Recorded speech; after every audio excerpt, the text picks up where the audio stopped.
الحمد للہ رب العالمین۔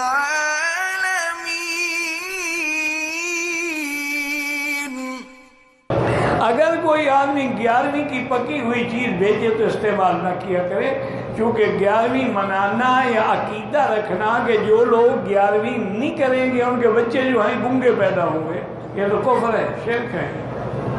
اچھا مجھے یہ بتائیں کہ 11ویں والے پیر کے پیدا ہونے سے پہلے جو مسلمان مر گئے ان کی 11ویں کدھر گئی؟ وہ تو بغیر 11ویں کے گئے بیچارے۔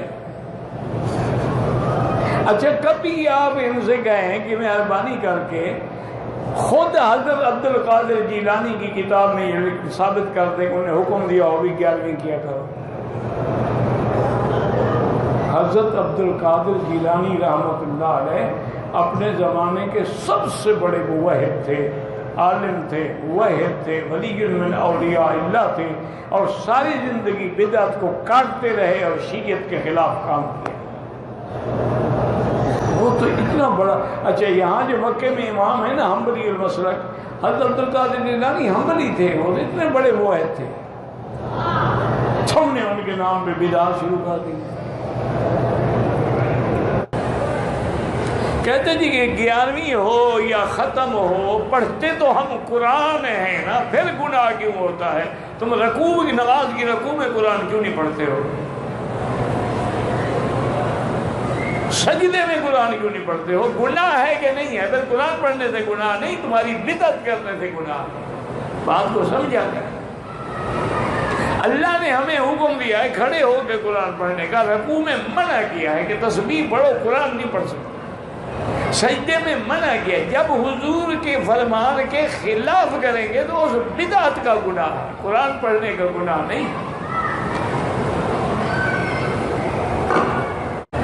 11ویں شریف کا ختم دلوانا چاہیے، خالص بدعت ہے، کھانا بھی حرام ہے، کھلانا بھی حرام ہے۔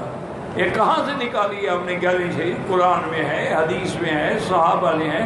کب پیدا ہوا ہے عبد القادر جیلانی؟ تو نئی شریعت بنے گی؟